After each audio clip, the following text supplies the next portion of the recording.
It's Ramsey Dewey over here in Shanghai, China. Welcome to another edition of Q&A with the Coach.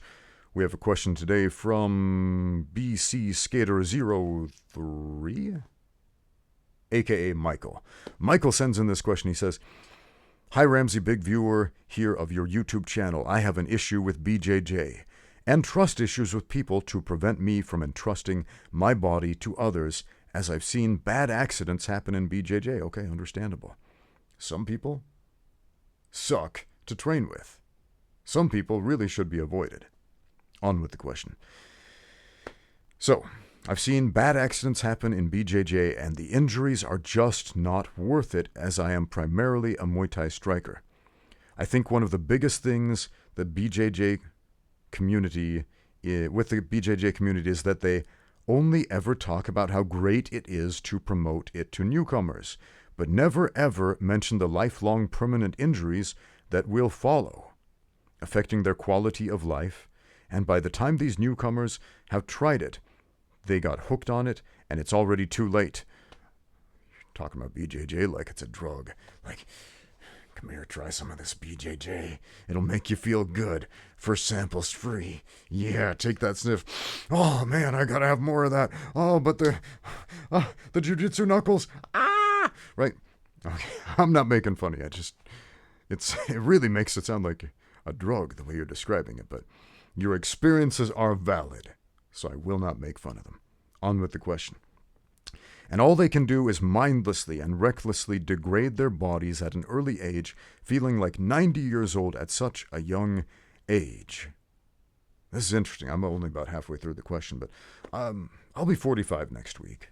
I've been doing Brazilian Jiu-Jitsu for over 20 years, and there are injuries I've sustained from BJJ, but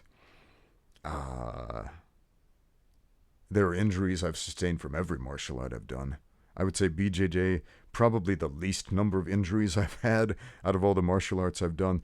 So there are certainly ways to mitigate damage. But it sounds like you've had a lot of experiences with bad training partners. And yeah, that's a problem. I get that.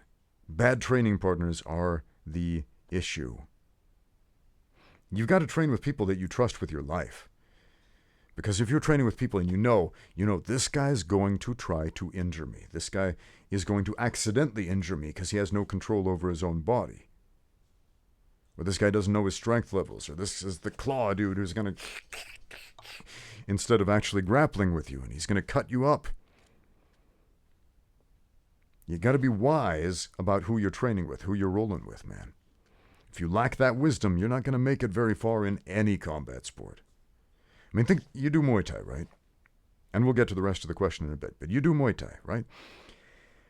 I imagine you're having a more positive experience in Muay Thai because you have smarter training partners than what you're used to in your jiu-jitsu gym. You have people you trust more. People where you can spar with and you know they're not going to try to light you up in a light sparring session. Right? But on with the question. I know everyone makes their own choices and it's their decision as well, but I feel like not giving them that pre-warning is just wrong and false advertising for the destruction BJJ does to your body. Now, I'm really curious what kind of injuries that you've suffered from BJJ.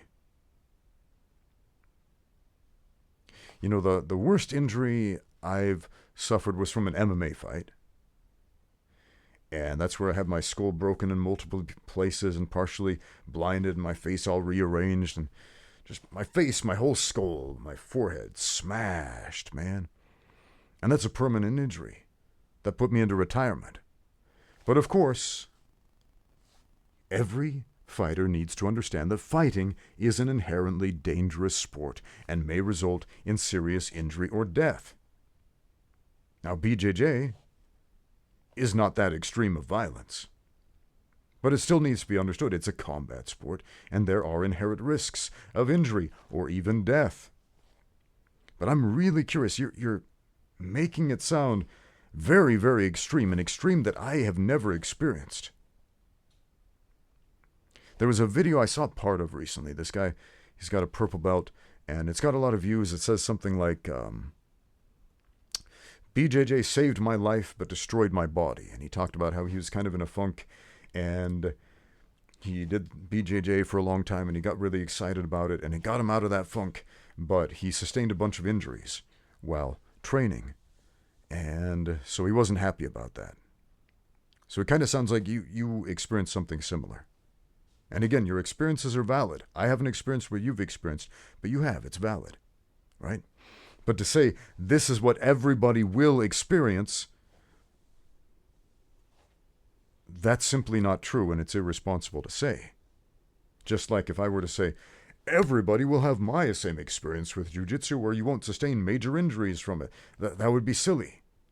I've seen people tear up cartilage in their knees. I've seen people break their elbows. I had a dude land wrong on a takedown in a tournament, and his bone popped out through the skin, and it was gross, man. So injuries happen. It's a combat sport. And if anyone is telling you injuries can't happen, they're lying to you. Yes, they will say other martial arts, etc., cause injuries and all that as well, because, yeah, they can. They're martial arts. They're combat sports. But there is a difference. Okay, let's see if he explains the difference. In BJJ, when you are caught in a choke or submission, or someone is passing guard, you don't have full control of the possibility of damage or potential damage at all compared to boxing or Muay Thai or kyokushin or Sanda and so on. Okay. So somebody's choking you. You're in a helpless position where all you can do is tap out, and you're relying on the mercy of your training partner to let go when you tap out. And if you have a good training partner, they will let go when you tap out, and then nobody is hurt, nobody's damaged. If you have a bad training partner, they're going to try to murder you and maybe actually succeed in that endeavor. But you have drawn a weird comparison here. Because in striking arts, which I have done a lot of at the professional level, in a striking art, somebody is punching at you. You don't see that punch coming. That punch hits you. You are now in the exact same position that you have just described, where you can't do anything about it. You have no control over the possibility of damage or potential damage at all, except that is now accelerated by as fast as that punch is moving. And so you're essentially at the mercy of your training partner controlling the power output of their strike, and whether or not they are going to pull that strike, whether or not they are technically capable of pulling the strike. And sometimes, man, I had this experience a couple weeks ago. I was sparring with a fairly new student, and I'm pulling the strikes, going very, very light, and then he forcefully walks into my hand and boom, knocks himself back. And I was like, dang, that must have hurt. That must have hurt. So there's more to the question, though. Striking, you can control the distance and damage taken if you're a good striker. Sure. And it sounds like you're probably a pretty good striker, and you have a much higher level in striking than in jiu-jitsu, and that's okay. Cool. Striking, you can control the distance and damage taken, so I think that it's reaching for straws compared to unjustly defending the injury rate in BJJ when they do so with those examples. What do you think? Sorry, I tried to keep this as short as I could. Now, it sounds like I'm being a little antagonistic toward your question and defending BJJ because I'm refuting some of the points that you're bringing up, and I have refuted some of the points that you've brought up. And it's not because BJJ is so awesome. It's just martial arts is a pursuit of the truth, man. Does it work? Does it not? Is it valid? Is it not? Right? So some of those points are worth refuting, I would say. What are the most common injuries in BJJ? In tournaments, the most catastrophic injury that regularly happens in BJJ tournaments happens from people jumping into the guard position. Not pulling guard, but jumping guard. At the blue belt level and above, jiu-jitsu athletes can jump guard, meaning they fling their body, legs first onto the other guy and drag him down to the ground. This often results in catastrophic knee injuries. Because in this position, to a much greater extent than a guy applying a submission or passing a guard. In this position, the fighter on the receiving end of the guard jump has no control over that fall, or very limited control over that fall, and if their leg is in the wrong place, goodbye knee. I made a whole video about this with a grisly compilation of knees being snapped from guard jumps. And it's so funny, nobody bats an eye in the jiu-jitsu community about jumping guard. Like, jumping guard, no problem. But heel hooks, heel hooks are the devil, stay away, right? If you are training with a responsible training partner, they can hold you in the heel hook position, and they can let go. They don't have to crank on it. If you're training with idiots, they will. The simple solution, don't train with idiots, man. I'm guessing, since you're a less experienced jiu-jitsu practitioner, you're a white belt, and you've probably been training principally with white belts, and white belts are idiots. They're wild savages. And this is something people need to know, is that white belts are a bunch of crazy mofos who are going to try to kill you. If you want to practice all those things that people say you need to practice for self-defense against people who are going to try to scratch you and claw your eyes out and bite you and kick you in the groin, just roll with some white belts. They will do all of those things to you, plus so much more. And you will learn to intelligently defend yourself against the crazies by rolling with enough white belts. Especially the aggressive athletic ones. Oh man, they've got no control, no inhibitions. They get that adrenaline spike. They think rolling's a fight, and they're like, bunch of maniacs, the lot of them. Those lovable scamps, man, those lovable scamps. People need to know that. If you want to have a good roll, injury-free, roll with more experienced jiu-jitsu athletes. Roll with the instructor, if you've got a good instructor. Roll with the upper belts. Yeah, there are, of course, many exceptions to what I'm going to tell you. There are jerks who will try to injure you all over the place. But make sure you are training with people you trust. Get to know them first, right? You wouldn't just marry the first girl you laid eyes on. You would want to get to know who she is first. Is this a quality human being that I want to spend the rest of my life with? Nah, that's not important. Let's just pick this girl right here. Oh, she's actually a crazy person. We're married now. Perhaps we should have investigated further, right? And yet, we marry ourselves to these training partners who are psychopaths, and then we blame the martial art. There was a crazy white belt who scratched my eyes at this jiu-jitsu gym, therefore jiu-jitsu sucks. Dude, that's human nature.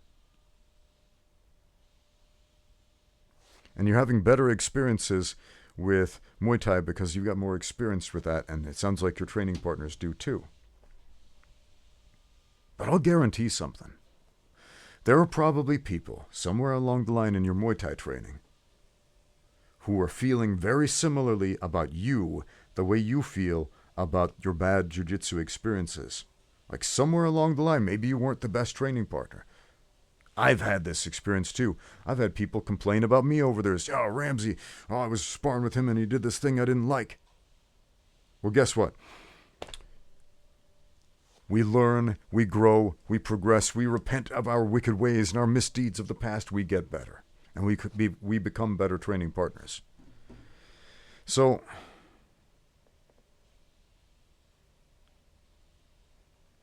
if you are sustaining a lot of injuries in grappling, like an unusual amount of injuries in grappling, one, check your training partner list, and I've harped on that a lot, but two, check your strength and conditioning, because it may be a simple matter of lacking the athletic specificity for grappling, which is a very specific type of athletic specificity.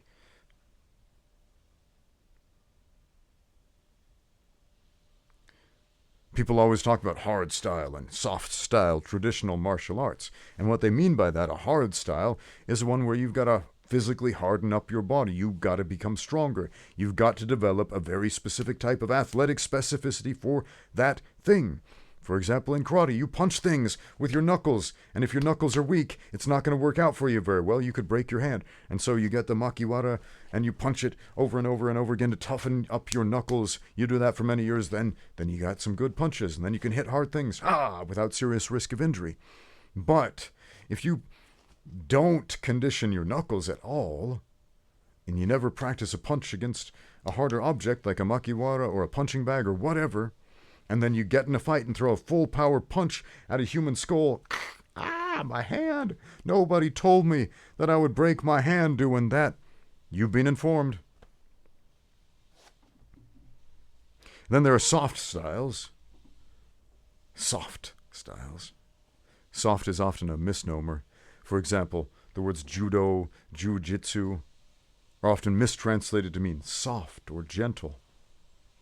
Where really, a better translation would be yielding. If you try to go strength against strength, hard style against hard style, something's going to break, something's going to give eventually. And if you approach jiu-jitsu like it's a hard style, of course you're going to break. If you approach it like a yielding art, in the most literal sense, I yield, tap out before you break, but as far as movement quality, yield, bend instead of break, be like the supple reed instead of like the dry old tree.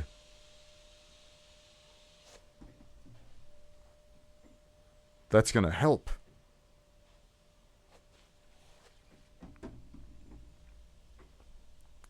But I've heard a few people, not a lot, but a few people relate accounts like yours because they've been seriously injured in jiu-jitsu, or they've sustained a lot of little injuries, a lot of little aches and pains that added up over the years. And as a young man, they're walking around like, I feel like I'm old and everything hurts. If you're skipping out on strength and conditioning, proper strength and conditioning, rehab and prehab, which you should be doing for any serious sport, even Muay Thai, especially Muay Thai, man, because you're taking hits there.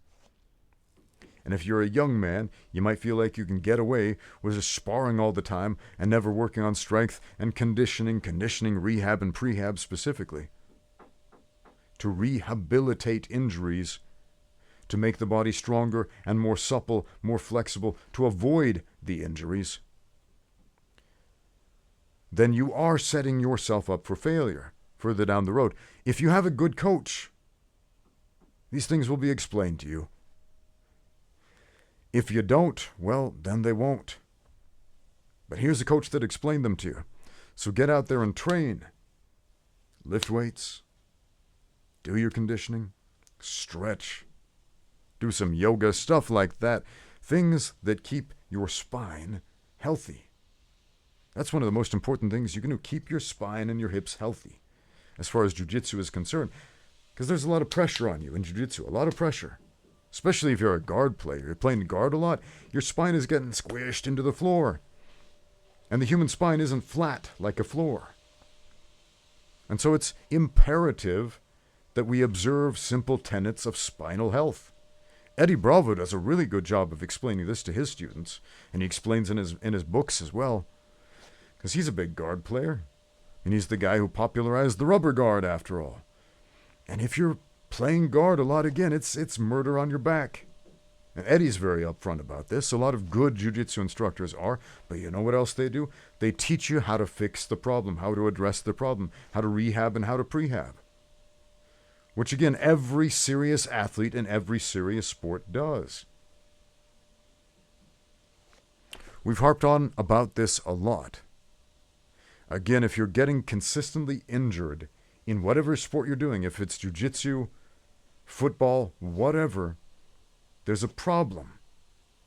And the problem isn't necessarily the sport, but rather the athlete's approach to that sport. Yeah, the sports do come with inherent dangers and risks. Yes, this is true. If we understand what those inherent dangers and risks are, we can mitigate them. We can minimize them. And often we can avoid them altogether. Thanks for watching. Now get out there and train.